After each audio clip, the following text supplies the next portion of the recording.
Shalom, selamat siang saudara yang kekasih. Saudara, selama saya bisa berbicara, saya akan memberitakan Injil terus. Karena itu adalah tugas saya sebagai hamba Tuhan. Kalau saya nggak bisa berkhotbah atau memberitakan Injil di gereja, saya akan beritakan Injil di YouTube ini. Tidak ada alasan untuk saya berhenti memberitakan Injil. Karena itu adalah tugas saya sebagai hamba Tuhan. Saudara yang kekasih, banyak orang Kristen, bahkan hamba Tuhan, dipenuhi oleh roh iblis, tetapi merasa dipenuhi Roh Kudus. Saya ulangin lagi, saudara yang kekasih. Banyak orang Kristen, bahkan hamba Tuhan, dipenuhi oleh roh iblis, tetapi merasa dipenuhi oleh Roh Kudus. Nggak enak dengarnya, saudara yang kekasih. Tapi ini penting untuk kita. Kalau kita dipenuhi roh iblis, kita mati, kita akan masuk ke dalam neraka bersama iblis. Makanya sebelum kita mati, kita cek. Sekalipun saya hamba Tuhan, sekalipun saya orang Kristen, sebelum mati saya cek, apakah saya dipenuhkan roh iblis. Kalau saya dipenuhkan roh iblis, saya mati, saya akan tinggal di neraka bersama iblis. Ini penting, saudara yang kekasih. Karena banyak orang nggak tahu mereka dipenuhkan Roh Kudus atau dipenuhkan roh iblis. Saya nggak bisa menilai saudara penuh Roh Kudus atau penuh roh iblis. Saudara pun tidak bisa menilai saya dipenuhkan Roh Kudus atau dipenuhkan roh iblis. Yang bisa menilai apakah kita dipenuhkan Roh Kudus atau roh iblis adalah firman Tuhan. Firman Tuhan inilah yang dapat menilai apakah kita penuh Roh Kudus ataukah kita penuh roh iblis. Kalau firman Tuhan yang menilai kita, tidak bisa salah. Kalau kita yang menilai, bisa salah. Apakah ada hamba Tuhan yang dipenuhkan roh iblis? Ada, saudara yang kekasih. Pada siang hari ini, kita ingin mengupas tentang hamba Tuhan yang dipenuhkan roh iblis. Ada di Alkitab. Kita baca di dalam Yohanes 13 ayat yang ke-27. Ini adalah hamba Tuhan yang dipenuhkan roh iblis, tetapi merasa dipenuhkan Roh Kudus. Ya. Yohanes 13 ayat yang ke-27 saya bacakan. Dan sesudah Yudas menerima roti itu, ia kerasukan iblis. Jelas.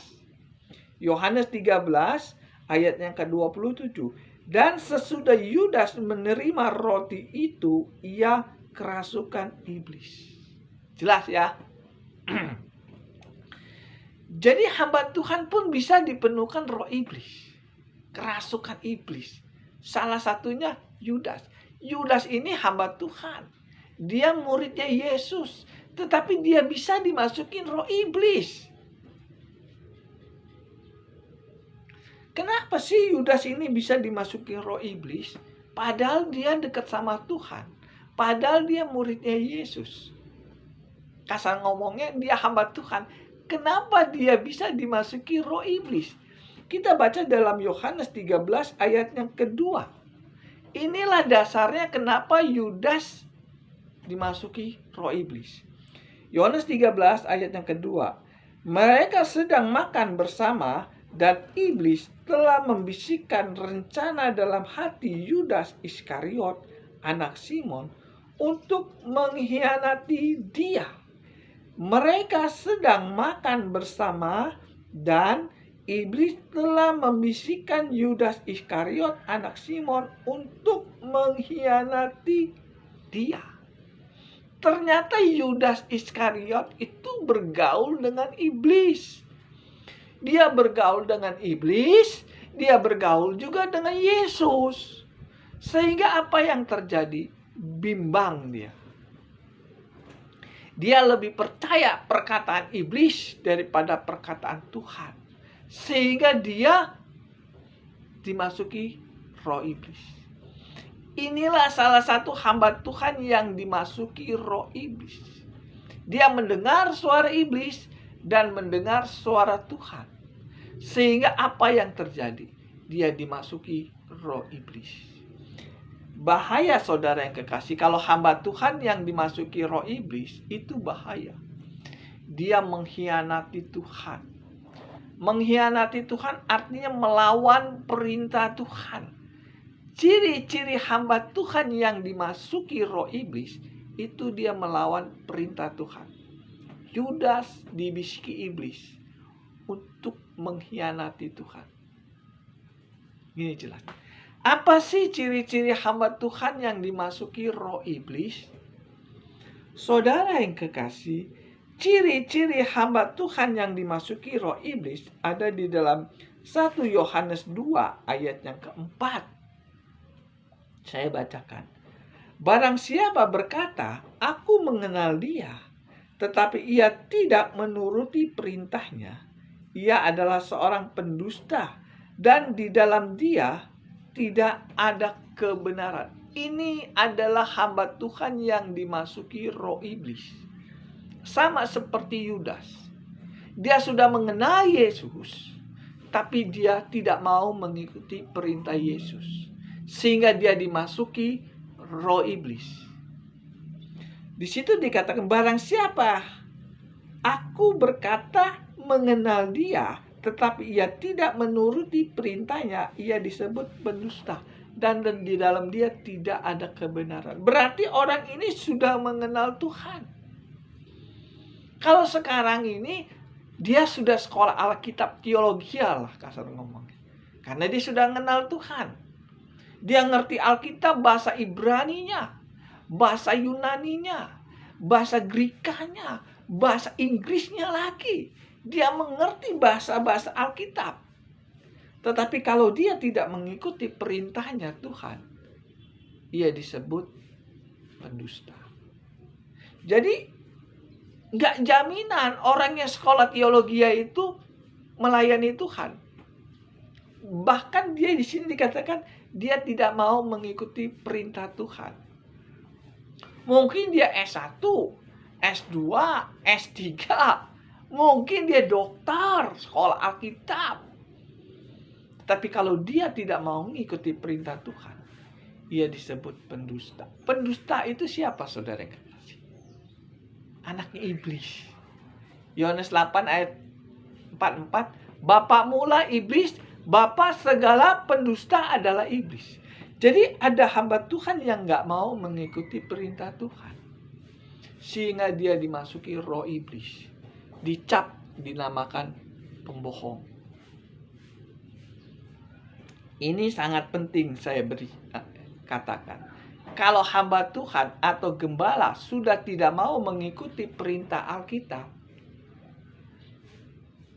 dia dimasuki roh iblis.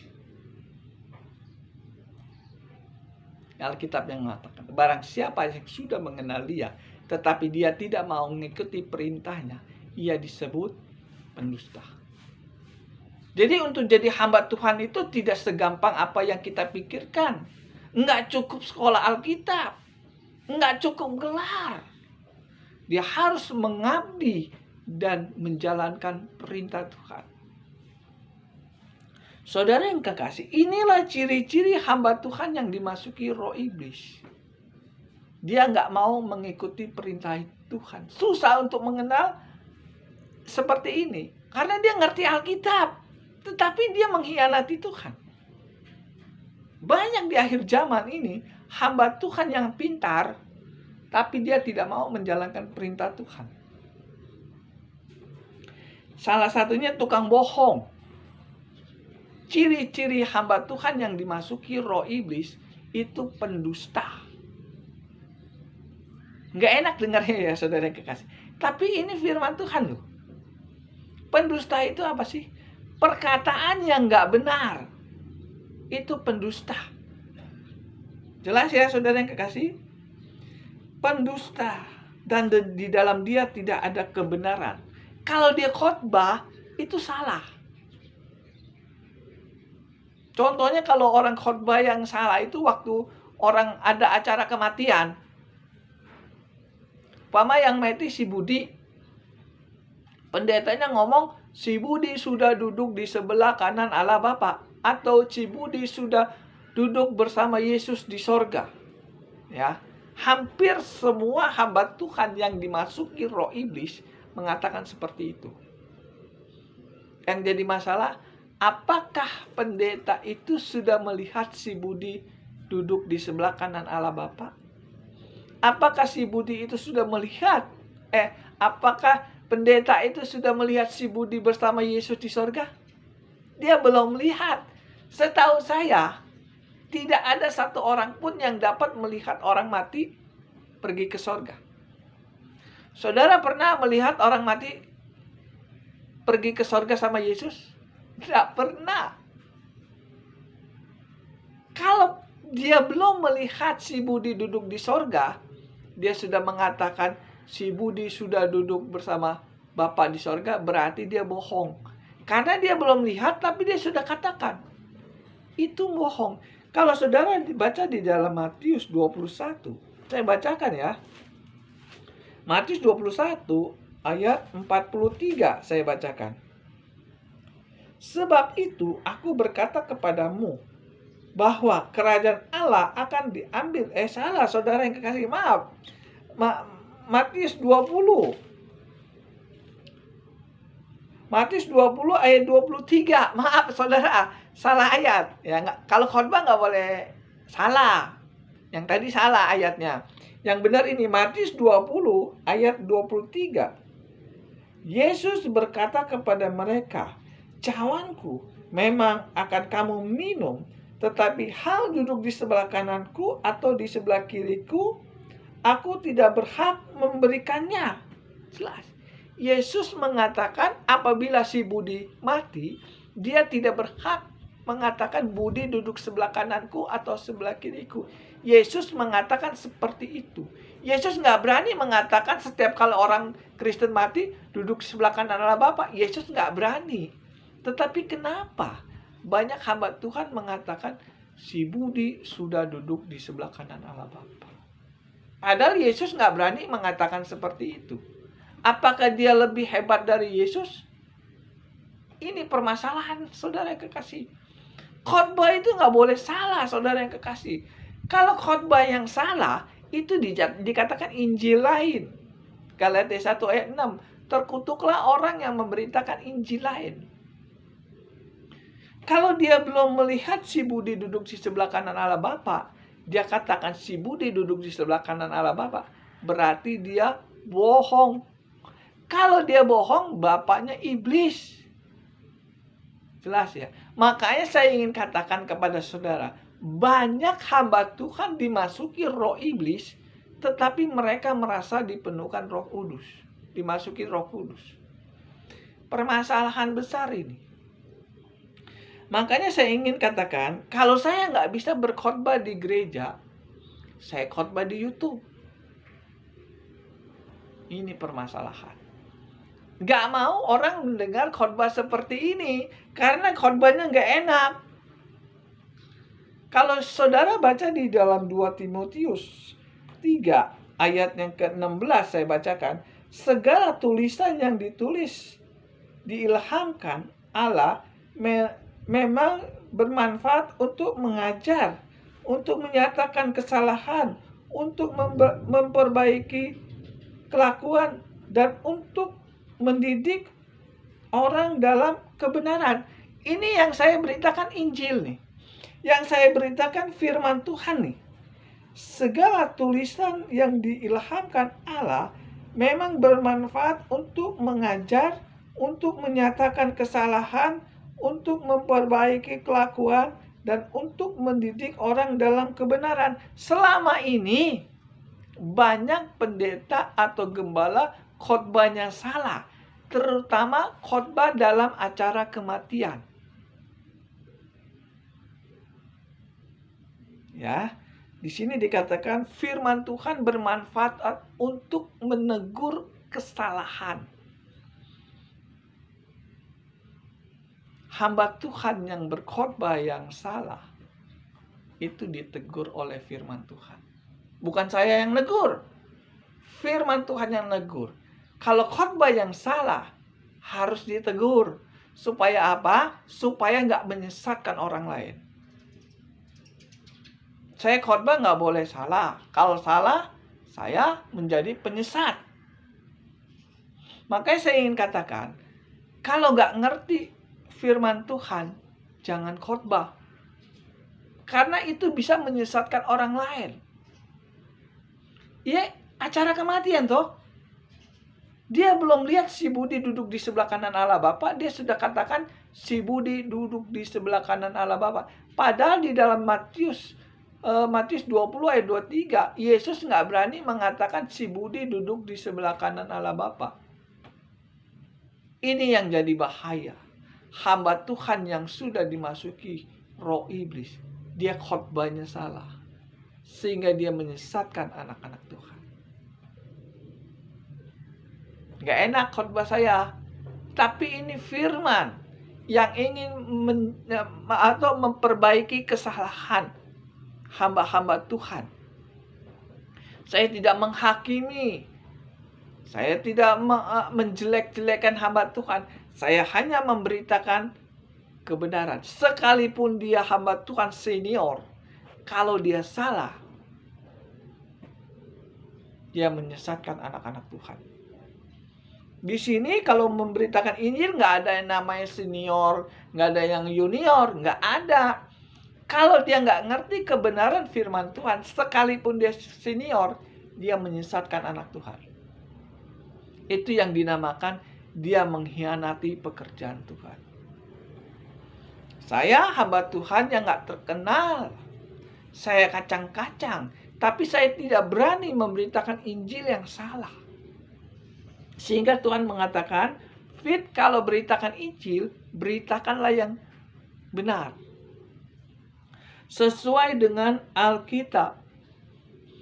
Kalau saudara memberitakan Injil yang salah, saudara sudah dimasuki roh iblis.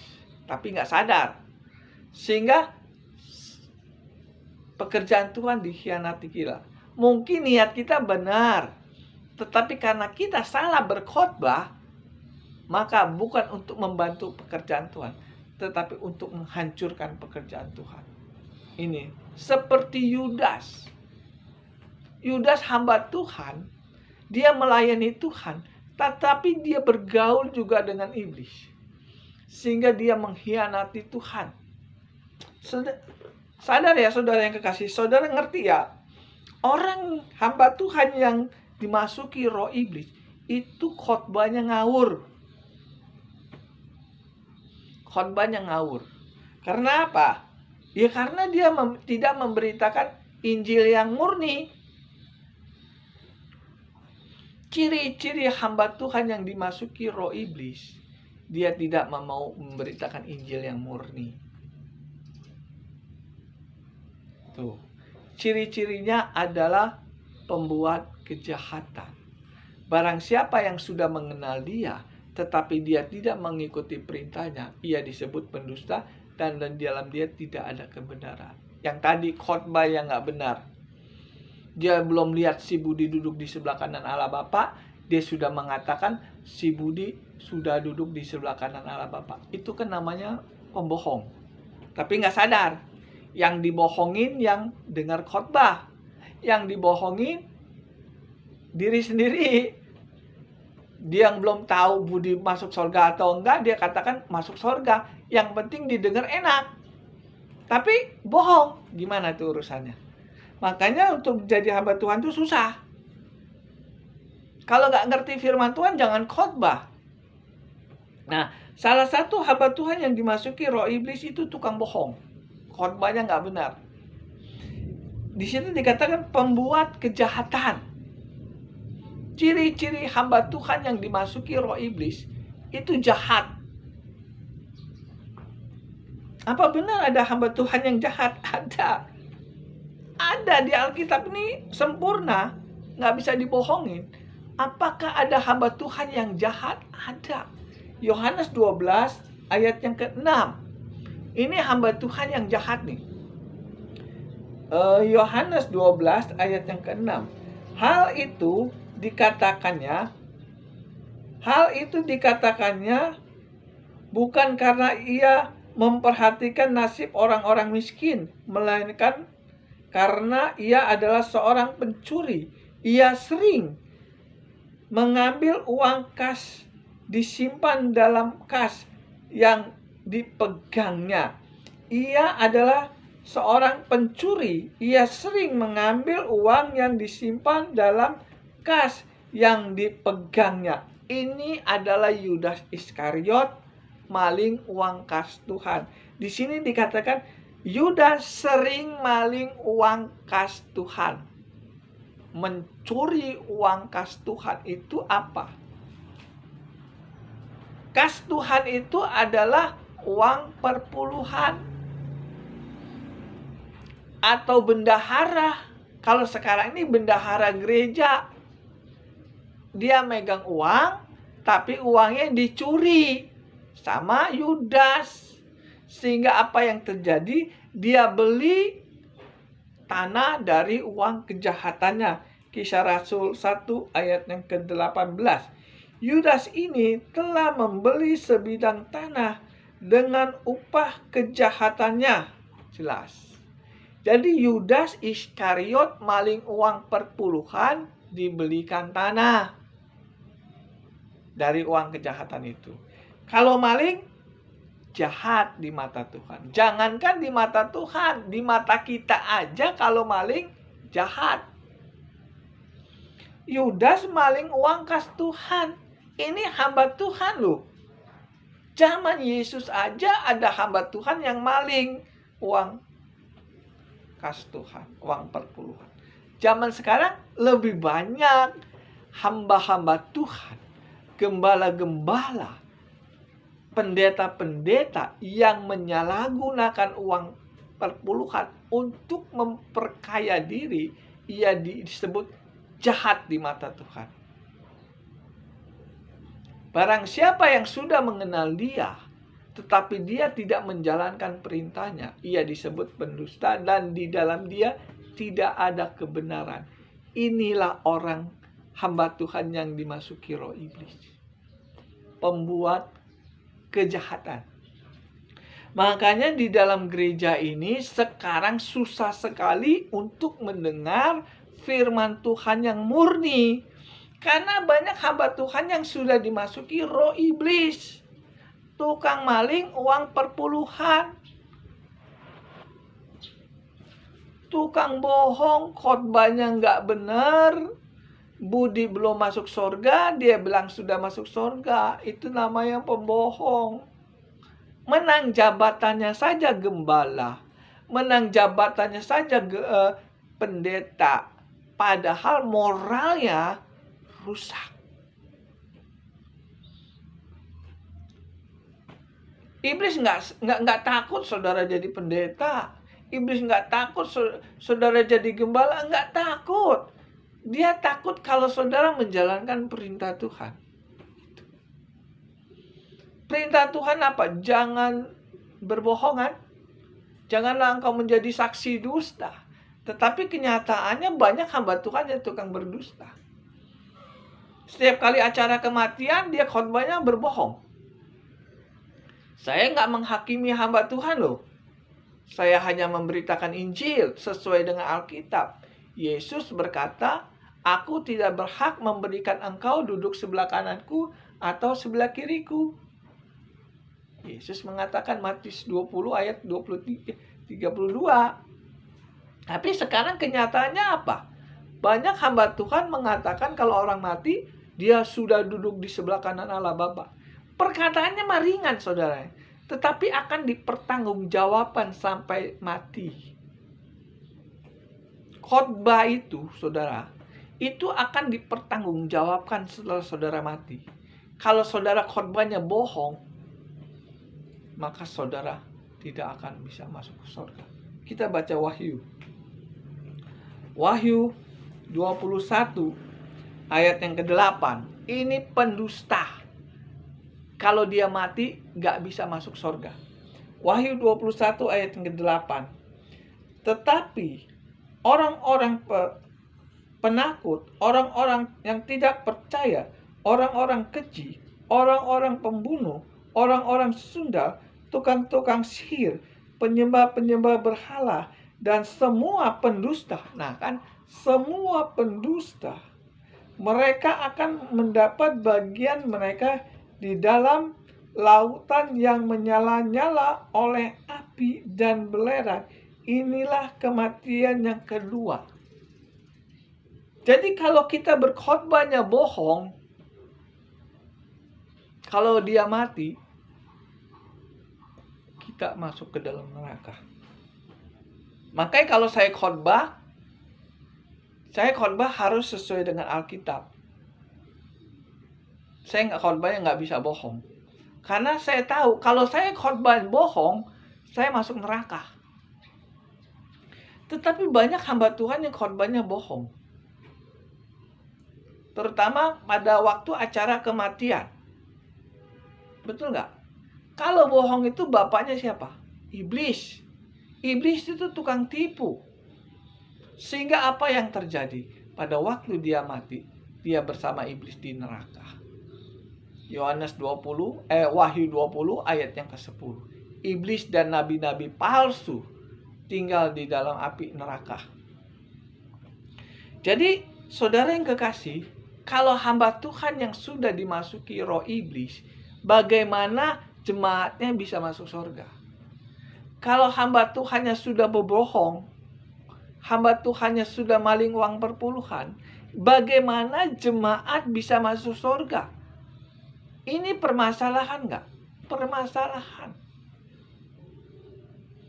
Permasalahan besar.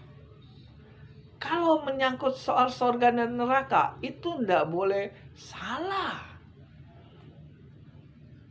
Saudara kalau dibohongin masalah uang nggak masalah. Masih kita bisa cari lagi uang. Betul nggak? Kalau saudara dibohongin tentang surga, saudara mati, apakah saudara bisa mencari surga lagi? Nggak bisa. Makanya masalah surga dan neraka itu nggak boleh salah. Inilah hamba Tuhan yang dimasuki roh iblis. Tukang bohong dan tukang maling. Jadi banyak hamba Tuhan yang dimasuki roh iblis tetapi merasa dipenuhi roh kudus. Saya sebagai hamba Tuhan harus memberitakan Injil. Supaya apa? Supaya saudara jangan sampai ditipu oleh hamba Tuhan yang seperti ini. Hamba Tuhan yang dimasuki roh iblis sudah banyak berkuasa di dalam gereja. Sehingga apa yang dikhotbahkan tidak sesuai dengan apa yang ada di Alkitab. Saya jadi hamba Tuhan hampir 30 tahun lebih. Saya sudah ribuan kali mendengar khotbah. Tetapi khotbahnya kadang banyak tidak sesuai dengan Alkitab. Apa yang dikhotbahkan di gereja tidak sama seperti apa yang ada di Alkitab. Sehingga apa yang dikatakan? Mereka menyesatkan anak-anak Tuhan. Kalau hamba Tuhannya sudah dimasuki roh iblis, bagaimana saudara bisa mengenal Tuhan dengan benar? Ini masalah besar yang harus diutarakan. Saya susah sekali untuk memberitakan Injil di gereja. Karena apa?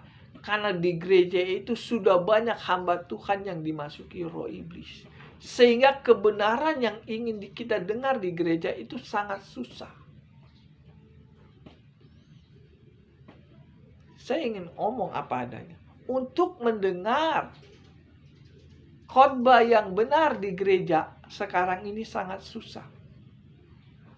Kebenaran di dalam gereja ini sudah langka. Karena apa? Karena hamba Tuhannya atau gembalanya sudah dimasuki roh iblis. Khotbahnya nggak benar. Menang jabatannya aja pendeta. Menang jabatannya aja gembala. Tetapi moralnya rusak. Saya ngomong harus keras ini saudara yang kekasih. Karena ini soal surga dan neraka. Kalau saudara dipimpin oleh hamba Tuhan yang sudah dimasuki roh iblis, kayaknya susah saudara ingin masuk surga.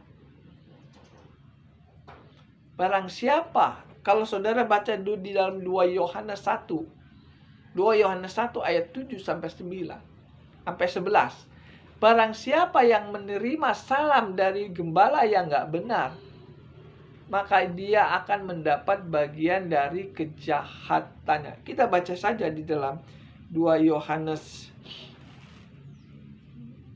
Bentar ya. 2 Yohanes 1 ayat yang ke-10 ya. Sebenarnya dari ayat 7. Saya baca saja dari ayat yang ke-10.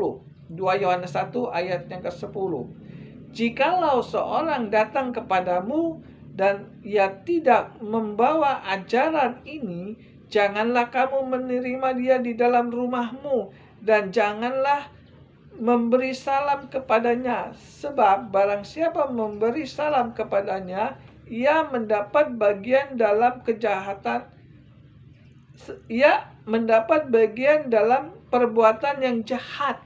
Jelas, barang siapa yang menerima salam atau menerima pendeta yang dimasuki roh iblis, atau pendeta yang bohong, atau pendeta yang tukang maling, maka dia mendapat bagian dari kejahatan dari pendeta itu.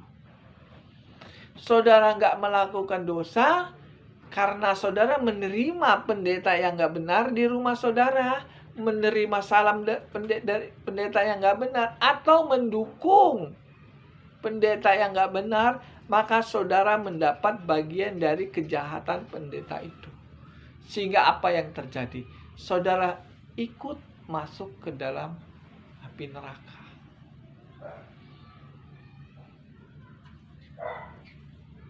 Saya tidak mengadu domba antara saudara dengan gembala saudara. Saya tidak menghakimi saudara. Saya hanya memberitakan kebenaran.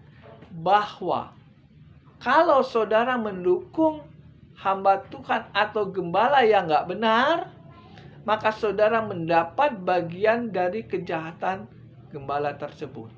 Sehingga apa yang terjadi? Saudara ikut merasakan api neraka. Kasar ngomongnya, kalau saudara mendukung gembala yang nggak benar atau mendukung gereja yang nggak benar, maka saudara akan mendapatkan neraka. Nggak enak ini dengarnya, tapi ini firman. Makanya Yesus maka di dalam Hosea 4 ayat 6, umatku binasa karena tidak mengenal Allah. Umatku binasa karena nggak ngerti Alkitab. Sehingga dia ditipu oleh hamba-hamba Tuhan yang dimasuki roh iblis. Saya harus katakan ini. Ini tugas saya sebagai hamba Tuhan untuk menerangkan. Ini loh yang salah. Ini loh yang benar. Sebelum kita mati, kita cek. Saya ini dipenuhkan Roh Kudus atau roh iblis? Jadi, kalau kita sudah tahu, oh saya dimasuki roh iblis, tinggalkan. Sebelum kita mati, kita harus cek. Kalau kita dimasuki roh iblis, kita mati, kita ikut masuk ke dalam neraka. Simple ya omongan saya ya. Yang menjadi masalah ini, yang menjadi sayang ya, banyak hamba Tuhan dimasuki roh iblis tetapi merasa dimasuki Roh Kudus. Ciri-ciri orang yang dimasuki roh iblis, tukang maling uang perpuluhan, menyalahgunakan uang kas Tuhan untuk memperkaya diri. Itu adalah hamba Tuhan yang dimasuki roh iblis. Atau tukang bohong. Itu masalahnya. Apalagi sih ciri-ciri hamba Tuhan yang dimasuki roh iblis?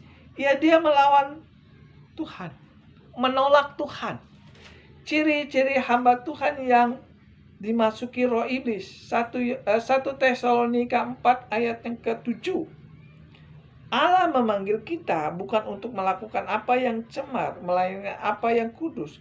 Karena itu, Siapa yang menolak ini, ia bukan menolak manusia, melainkan menolak Allah. Jelas. Jadi hamba Tuhan yang tidak mau hidup kudus, dia melawan Tuhan, menolak Tuhan, mengkhianati Tuhan lah kasar ngomong. Allah memanggil kita bukan untuk melakukan apa yang cemar, melainkan apa yang kudus. Karena itu barang siapa yang menolak ini, ia bukan menolak manusia tetapi menolak Allah. Inilah ciri-ciri hamba Tuhan yang dimasuki roh iblis. Dia nggak mau hidup kudus. Ya. Hidupnya seenak jidat, semau dia. Apapun yang diperbuat, dia masa bodoh dengan firman Tuhan. Ini adalah hamba Tuhan yang dimasuki roh iblis. Barang siapa yang menolak hidup kudus, dia menolak Tuhan. Ciri-ciri orang yang dimasuki roh iblis, dia menolak Tuhan. Dia nggak senang dengan jalan kebenaran. Kita baca dalam 2 Petrus 2 ayat yang kedua ya. Saya langsung saja. Sebenarnya dari ayat 1, saya baca ayat 2 aja. 2 Petrus 2 ayat yang kedua. Banyak orang akan mengikuti cara hidup mereka yang dikuasai hawa nafsu, dan karena mereka jalan kebenaran akan dihujat. Jalan kebenaran akan dihujat. Jadi hamba Tuhan yang dimasuki roh iblis, dia nggak senang orang hidup benar. Jalan orang benar dihujat. Inilah salah satu hamba Tuhan yang dimasuki roh iblis. Dia nggak senang kalau anak Tuhan itu hidup benar. Dia menghujat orang yang mau hidup benar. Jadi kalau saudara ingin belajar firman Tuhan, belajarlah sama hamba Tuhan yang benar supaya saudara benar. Amsal 23 ayat 23, belilah kebenaran, jangan menjualnya. Coba baca Amsal. Amsal 23. Bentar ya saudara. Kita belajar. Amsal 23 ayat 23. Saya bacakan. Belilah kebenaran dan jangan menjualnya. Demikian juga dengan hikmat, didikan, dan pengertian. Di sini dikatakan kita suruh beli kebenaran. Tetapi orang yang dimasuki roh iblis, dia menghujat kebenaran. Berlawanan. Ini kebenaran saudara, firman Tuhan kebenaran. Yohanes 17 ayat 17, firman-Mu adalah kebenaran. Kalau ada orang yang mau menjalankan firman Tuhan, ada yang gak senang, berarti dia dimasukin roh iblis.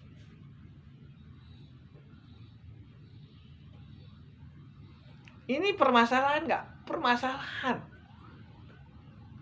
Di situ dikatakan belilah kebenaran. Amsal 23:23. Tetapi hamba Tuhan yang gak benar, gak senang dengan kebenaran.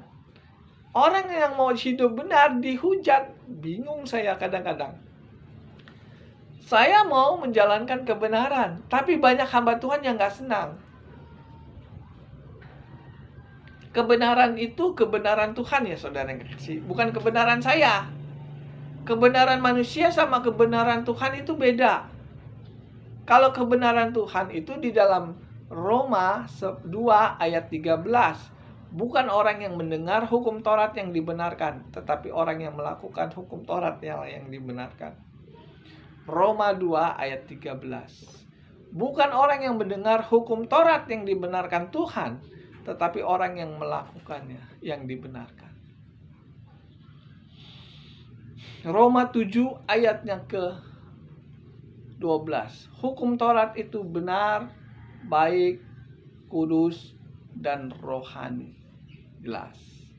Kalau ada orang yang ingin menjalankan hukum Taurat, dihujat oleh pendeta atau gembala, berarti pendeta itu atau gembala itu sudah dimasuki roh iblis. Saya mau menjalankan hukum Taurat, tapi banyak sekali hamba Tuhan, gembala yang nggak senang sama saya. Mana ada orang yang benar, kata dia. Mana ada orang yang bisa menjalankan hukum Taurat. Padahal Tuhan mengatakan hukum Taurat itu adalah benar, baik, kudus, dan rohani. Jadi serba salah sayanya. Saya sendiri, hamba Tuhannya banyak yang nolak saya. Nggak masalah. Saya harus lebih mengikuti perintah Tuhan. Saya menjalankan hukum Taurat. Karena hukum Taurat itu benar, baik, rohani, dan kudus. Kita harus lebih mengikuti perintah Tuhan, firman Tuhan. Jadi kalau ada hamba Tuhan yang nggak mau mengikuti perintah Tuhan, barang siapa yang sudah mengenal dia tetapi dia tidak mau menjalankan perintahnya, ia disebut pendusta. Yang saya beritakan itu firman Tuhan loh. Hukum Taurat itu firman Tuhan bukan? Firman Tuhan. Barang siapa yang mau menjalankan firman Tuhan, ia disebut apa? Benar, baik, dan rohani. Tetapi sayang banyak hamba Tuhan yang nggak mau menjalankan perintah firman Tuhan. Bisa khotbah tapi nggak bisa mempraktekkannya. Bingung kan saudara yang kekasih? Banyak hamba Tuhan khotbahnya jago-jago. Saya mah kalah, nggak ada apa-apanya. Tetapi nggak dipraktekkan. Jadi Tuhan katakan orang seperti ini adalah pendusta. Menang jabatannya gembala, menang jabatannya doktor, menang jabatannya jadi senior. Tetapi di mata Tuhan nggak ada harga. Kita lebih baik berharga di mata Tuhan daripada berharga di mata manusia. Saya nggak cari muka, saudara yang kekasih. Saya nggak menjilat. Apa yang ada di Alkitab ini saya beritakan. Karena ini tugas saya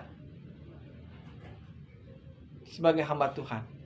Namanya hamba Tuhan adalah menyuarakan suara Tuhan. Betul nggak? Yang saya khotbahkan di YouTube ini adalah suara Tuhan. Bukan suara dia, saya. Apa yang ada di Alkitab ini saya suarakan. Bahwa hamba Tuhan yang dimasuki roh iblis, dia nggak senang dengan kebenaran. Kebenaran itu adalah Taurat. Saudara perhatikan di akhir zaman ini. Banyak hamba Tuhan yang nggak mau menjalankan kebenaran. Yang dia andalkan percaya saja masuk surga. Mujizat masih ada. Kalau mereka sudah berdoa, itu merasa dia benar. Tuhan salah. Saudara perhatikan sekarang di akhir zaman. Hamba-hamba Tuhan. Kalau dia sudah berdoa, itu merasa dia benar. Padahal Matius 7 ayat 21, bukan orang yang berseru Tuhan, Tuhan yang masuk dalam kerajaan surga, tetapi yang melakukan kehendak Bapa yang di surga. Bukan orang yang berdoa yang masuk surga, tetapi orang yang melakukan kehendak Bapa yang di surga. Apa yang dikehendaki Bapa yang di surga? Engkau harus benar di mata Tuhan. Saudara perhatikan di akhir zaman, hamba Tuhan itu lebih percaya dengan doanya daripada percaya dengan perkataan firman Tuhan. Firman Tuhan mengatakan bukan orang yang berdoa yang masuk surga, tetapi orang yang melakukan kehendak Bapa yang di surga. Sama seperti Roma 2 ayat yang ke-13. Bukan orang yang mendengar hukum Taurat yang dibenarkan, tetapi orang yang melakukan hukum Tauratlah yang dibenarkan. Jadi melakukan kehendak Bapa yang di sorga itu berarti melakukan hukum Taurat. Tetapi sekarang hamba Tuhan atau gembala lebih mengutamakan doa daripada melakukan kehendak Bapa yang di sorga. Betul nggak? Menang jabatannya gembala, senior lagi. Tetapi khotbahnya nggak sesuai dengan Alkitab. Sehingga apa yang terjadi? Mereka sangka masuk surga. Ternyata mereka ditolak Tuhan. Percaya saja masuk surga. percaya dengan perkataan Tuhan Yesus, baru saudara bisa masuk surga. Sekarang saya tanya kepada saudara. Saudara percaya nggak dengan perkataan Tuhan Yesus? Saudara kan hamba Tuhan. Saudara kan orang Kristen. Saudara percaya nggak dengan perkataan Tuhan Yesus? Kalau saudara nggak percaya dengan Tuhan Yesus, untuk apa saudara jadi gembala? Untuk apa saudara menjadi orang Kristen kalau saudara tidak percaya dengan perkataan Tuhan Yesus? Apa sih perkataan Tuhan Yesus? Jangan berbuat dosa lagi. Yohanes 8 ayat 11. Yesus berkata jangan berbuat dosa lagi.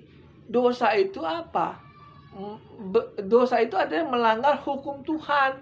1 Yohanes 3 ayat yang keempat. Dosa adalah melanggar hukum Tuhan. Bahasa Ibraninya hamartia. Ya kan? Hukum Tuhan itu apa? Hukum Taurat. Keluaran 31 ayat 18. Kita baca. Benar nggak omongan saya ini? Keluaran 31.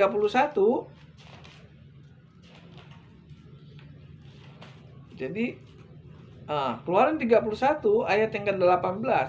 Dan Tuhan memberikan kepada Musa setelah ia selesai berbicara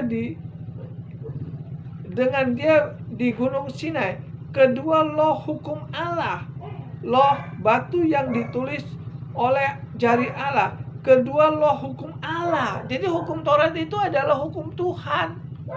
Barang siapa yang melanggar hukum Tuhan, ia disebut orang berdosa. Sekarang ini banyak orang nggak mau menjalankan hukum Taurat, iya kan? Tunjukin sama saya pendeta yang mau menjalankan hukum Taurat. Nggak ada.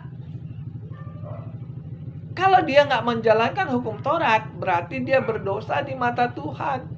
Karena dosa adalah melanggar hukum Tuhan. Hukum Tuhan itu hukum Taurat. Jadi kalau saudara tidak mau menjalankan hukum Taurat, berarti saudara sudah melawan perintah Tuhan. Kalau saudara melawan perintah Tuhan, berarti saudara dimasuki roh iblis. Kalau saudara dimasukin roh iblis, maka saudara lawannya Tuhan. Barang siapa, celakalah kamu ahli Taurat dan ahli Farisi, kamu menutup pintu-pintu surga.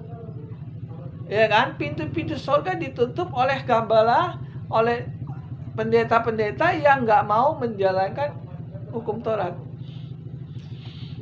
Kalau hamba Tuhan nggak mau menjalankan hukum Taurat, berarti dia melawan perintah Tuhan. Kalau dia melawan perintah Tuhan, berarti dia dimasuki roh iblis. Kalau dia dimasukin roh iblis, dia mati, tinggal di surga, tinggal di neraka. Nih firman Tuhan, apa yang saya sampaikan semua itu ada di Alkitab. Tinggal saya beritakan saja. Cuman sayang banyak gereja yang nggak mau menerima apa yang saya khotbahkan ini. Padahal apa yang saya khotbahkan ini murni dari Alkitab. Sekarang saya tanya lagi. Saudara percaya nggak dengan Alkitab? Saudara lebih percaya sama pendeta saudara apa percaya dengan Alkitab? Kalau saudara percaya dengan Alkitab, saudara mati pasti masuk surga. Alkitab mengatakan, barang siapa yang menjalankan hukum Taurat, dia benar di mata Tuhan. Tadi itu, Roma 2 ayat 13. Itu Alkitab mengatakan loh, barang siapa yang menjalankan hukum Taurat, dia benar di mata Tuhan. Barang siapa yang menjalankan hukum Taurat, dia benar di mata Tuhan. Kita baca. Roma 7 ayat yang ke-12. Jadi hukum Taurat adalah kudus dan perintahnya juga adalah kudus, benar dan baik. Ayat 14. Sebab kita tahu bahwa hukum Taurat adalah rohani. Ini yang saya katakan firman Tuhan loh. Jadi hukum Taurat itu adalah kudus, benar, dan baik. Kalau saudara nggak mau ngikuti firman Tuhan, mau ngikutin siapa lagi? Tapi sayang banyak pendeta atau gembala yang nggak mau ngikuti firman Tuhan. Hukum Tauratnya dibuang. sehingga dia dimasuki roh iblis. Tenang aja, asal percaya saja, pasti masuk surga. Tenang saja, kita sudah mendapatkan kasih karunia. Sekalipun kita nggak menjalankan hukum Taurat, kita tetap masuk surga. Itu perkataan siapa? Perkataan pendeta. Perkataan Alkitab nggak ada seperti itu. Perkataan Alkitab, kamu diselamatkan karena Matius 7:21, bukan orang yang berseru Tuhan Tuhan masuk dalam kerajaan surga, tapi yang melakukan kehendak Bapa yang di surga. Ini perkataan firman Tuhan. Kalau saudara ingin mati masuk surga, ikuti perkataan firman Tuhan, melakukan kehendak Bapa yang di surga. Jangan bohong. Kalau khotbah jangan bohong. Kalau megang uang kas Tuhan jangan dimaling. Ini saya berbicara tentang rohani ya, saudara yang kekasih ya. Gak enak dengarnya. Ya gak enak. Kalau saudara berbuat dosa, dengar khotbah saya, pasti gak enak, marah, kupingnya merah. Tapi kalau saudara benar, dengar khotbah saya, saudara pasti ngaminin. Tapi sayang banyak yang gak terima apa yang saya khotbahkan ini. Ya gak masalah. Urusan saudara sama Tuhan. Urusan saya hanya memberitakan kabar keselamatan. Saya tidak menghakimi saudara. Saya tidak mengadu domba saudara dengan jemaat saudara. Saya hanya memberitakan Injil. Bahwa ada hamba Tuhan yang dimasuki roh iblis, tetapi merasa dimasuki Roh Kudus. Sehingga pada waktu dia mati, tinggal bersama iblis di neraka. Kalau saudara mengikuti hamba Tuhan yang dimasuki roh iblis, maka saudara akan mendapat bagian dari kejahatan hamba Tuhan tersebut. Hamba Tuhan yang masuk neraka, saudara pun ikut masuk neraka. 2 Yohanes 1 ayat 7-11. Pilihan di tangan saudara. Saya nggak bisa beritakan Injil di gereja, saya beritakan Injil di YouTube. Itu aja. Jadi tugas saya untuk memberitakan Injil sudah saya jalankan. Enak nggak? Nggak enak. Beritakan Injil itu nggak enak, saudara. Banyak musuhnya. Banyak musuhnya. Saya beritakan Injil ini banyak musuhnya, saudara yang kekasih. Banyak musuhnya. Ya nggak masalah. Yang penting musuh saya bukan Yesus. Kalau saudara musuhin saya karena saya memberitakan Injil ini, nggak masalah. Yang penting Yesus jangan musuhkan saya. Kalau Yesus musuhin saya pusing. Kalau saudara musuhin saya nggak masalah, nggak ngaruh. Kenapa? Karena saya adalah hamba Tuhan. Harus mengikuti perintah Tuhan. Perintah Tuhan, katakan yang benar ya benar, katakan salah ya salah. Itu aja. Saya ulangin lagi dari awal. Banyak orang Kristen atau hamba Tuhan dimasuki roh iblis, tetapi merasa dimasuki Roh Kudus. Sehingga apa yang terjadi?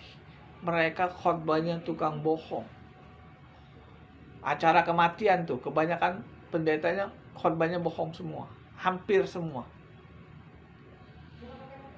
Tukang maling uang kas Tuhan.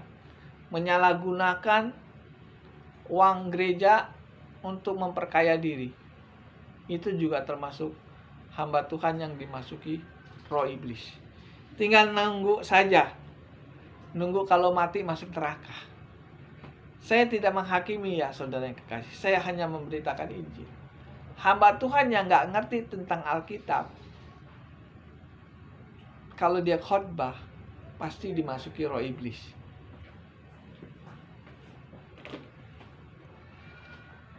Ini aja firman Tuhan pada siang hari ini. Kapan-kapan kita khotbah lagi.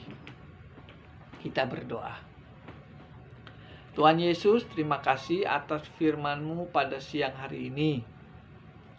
Jadikan kami supaya kami menjadi berkat bagi orang lain. Kiranya YouTube ini menjadi berkat bagi orang lain.